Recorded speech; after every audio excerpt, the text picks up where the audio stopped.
Ruby Franke. I'm not sure if you guys remember. Ruby Franke was the mother that had that YouTube show, 8 Passengers, right? That was very popular.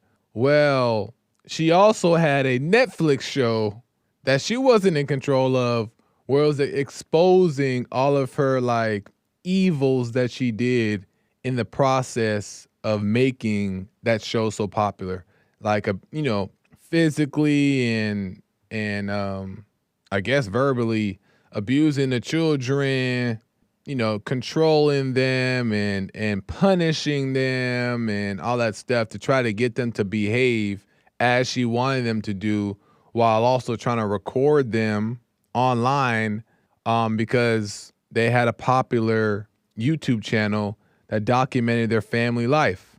And it looked so beautiful. I did a true crime on this. Remember? Y'all remember.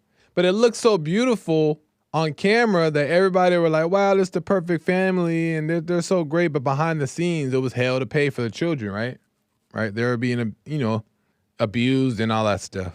What Ruby Franke was doing was like some crazy stuff. And she ended up getting caught and ends up going to jail. And then the son, there's 6 kids. And the son became really popular from the show. And the other kids as well were kind of, there's a whole story behind it, right? But he's out and about, and he's been going on podcasts and talking about the incident. And he went on one, and I recently watched it. And there's some things that I realized that he said that I want to really get to on Character Breakdown today, because to me, it revealed a lot about his mother. And shout out to Chad, because, which is the son. He has such a good attitude about all this stuff. And he seems like he's learned a lot from it. And he doesn't sit up there and go on the podcast and overly downplay his mother, right? And I'm sure the media and social media and comments and everything is trying to make him talk bad about his mother, right? Make him hate his mother. But whether he actually has resentment towards her or not, he has a good attitude about it as he's out in the public, which is kind of nice to see. You know what I mean? Because he went through a lot of stuff, according to the documentary and according to things that he's mentioned, right? His little testimony. And in this interview, he said a couple things. And my question first that I want to start off with is, do you love your enemies, right? We hear that in the Bible. We see that in the Bible. It says, love your enemies. And this is probably one of the hardest. Listen, I don't know if there's a harder scripture to carry out than love your enemies. I could be wrong about that. Maybe there is another one in there. I don't know. But love your enemies, probably one of the hardest things to do. Why? Because what about the ones that do foul things? What about the ones that just brutalize you? And I ain't talking about just with words. I'm talking about like killers and murderers and, people who just like Jeffrey or Ted, where they just do just indescribable things to people, right? Carelessly. And Jeffrey even eating people. Like, how do you love an enemy who has done that to your mother, your sister, your brother, your daughter, your son? What do you do about those? How do you deal with that? How do you love your enemy in spite the fact they do vile and wicked and evil things carelessly? How do you love your enemies? And I think that's such a incredible thing. And I want to speak on a little bit of that today. So I have a couple clips I want to play from the interview where Chad speaks on a recent phone call that he had with his mother. There was 2 phone calls, and he speaks on them and explains what happens after the fact, right? She's in jail and makes these phone calls. So this is from The Squeeze. When was the last time you spoke to your mom? Yeah. Let me think. So she was arrested, and I didn't hear from anyone at all. No one ever called me, talked to me. And then a week later, I get a call from her, and I was with my sister in the kitchen, my older sister, and she was very still in the mindset of what I did was right. And I was now in the mindset of what she did was wrong. It was kind of like an argument back and forth, and I was trying to help her see what she did was wrong. And we were talking in very spiritual ways because that's the way she talks, and relating it to scriptural stories. And that's basically how we talk. Like, Mom, Jesus wouldn't do this. Mom, Jesus wouldn't do that. Jesus wouldn't hurt her kids like this. And it was the first, and I'm serious, this is the first time anyone has ever fought back on her, at least someone who's close to her. This is the first time someone has fought back on her in a long, long time. Yeah. She told me, she said, I hope God tells you who I really am. So she tells her son on the phone, I hope God tells you who I really am. What does that say to me? That says to me that in her mind, she's convinced that what she's doing is the right thing. In her mind, she truly believes what she's doing the right thing. But guess what?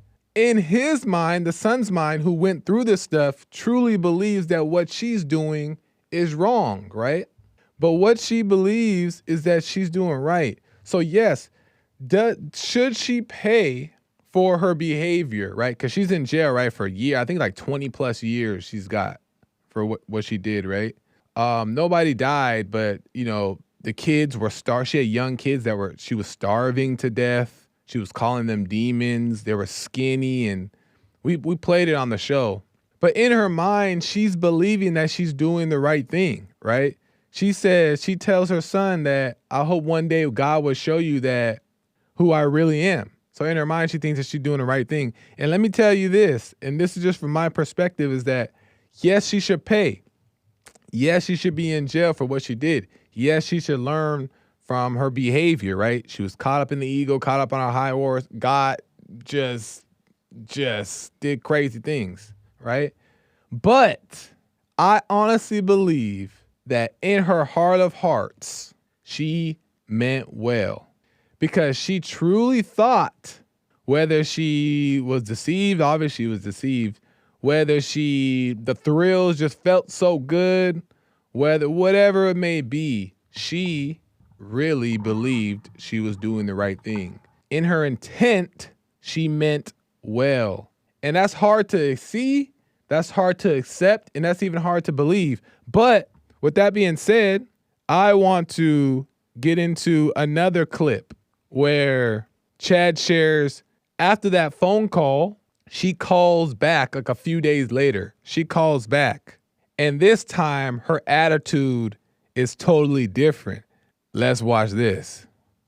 I immediately, my, red flag started clicking, and I was like, okay, she's still in this bad mindset. And then about like three or 5 days later, she called me again, and I couldn't even get a word off that whole call. She had 5 minutes to talk, and I didn't say a word.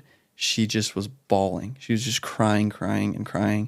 And she's like, I thought about everything you said, and I realized, like, you are completely right. And, no one has ever talked to me that way, the way you talk to me. And what did he say? She called back and she said she realized that he was right and that she was crying. And she later goes on in the video, you'll have to see for yourself, I guess, in that she wants to work on her relationship with people, and that she made a mistake, and that she's sorry, and all these different things. And my question was gonna be, ask you guys, do you guys believe her, right? Because people online are telling Chad, her son, like, don't believe it. She just crocodile tears, like fake tears. She's just acting. But Chad tells the interviewers, I believed that what she said was genuine, because I've never heard her this vulnerable. I never heard her break down in this way. And something about that interaction allowed me to believe that what she was saying was true. He's like, unless she's the best actress in the world, I don't believe it to be true. And Taylor Lautner goes, oh, so you felt like it was genuine. He said, I felt like it was absolutely genuine. And even at the end of the call, I told her I love her. And I think he is 100% right about that.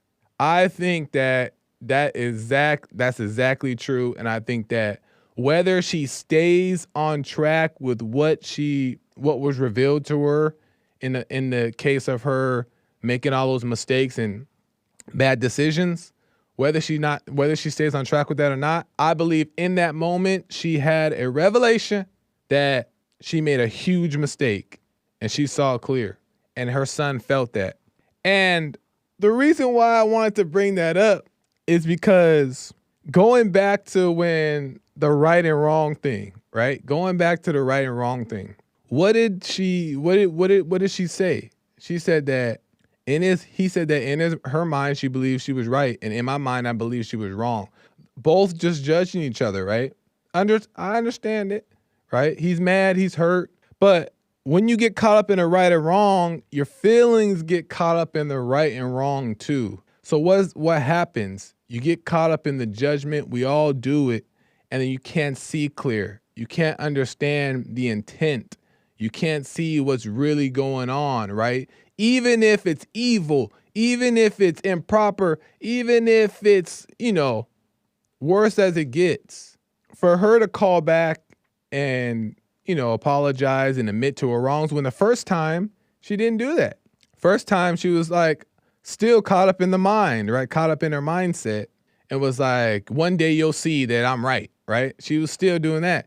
She didn't have to call back and ask for anything. For what? She believes that she's winning. She's on the side of right.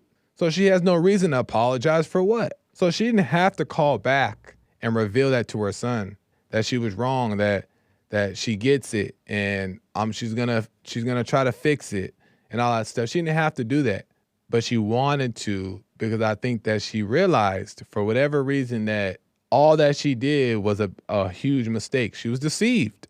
And that's what it brings me to. What does it mean to love your enemies? You don't need to socialize. And Chad mentions this too. He's like, I know that I don't need to be hanging out with her and stuff like that, but it was nice to hear her call. You don't need to socialize with the enemy, but you do need to forgive. Because for two reasons. One is because it sets you free, right? It frees up your conflict from within. It removes your conflict so you can go on to live a free life and not be held down or tied to this trauma or this issue that happened to you, right? It sets you free. That's one thing. But what it also does is it shines the light on those who are lost. What it does is it brings warmth to those who are cold-hearted. Whether they see it now, whether they see it later, that forgiveness also is beneficial to them. It gives those who are lost an opportunity, though they're undeserving. We think they're undeserving, right? It gives them an opportunity. Why? Why will we ever do that? Why will we ever give an opportunity to those who are undeserving? Because why did God send Jesus back to earth? To save all us who are undeserving. All of us lost folk, lost, confused, scared, hurt, broken. God sent his only son to save those lost people. And that's why God says to love your enemies.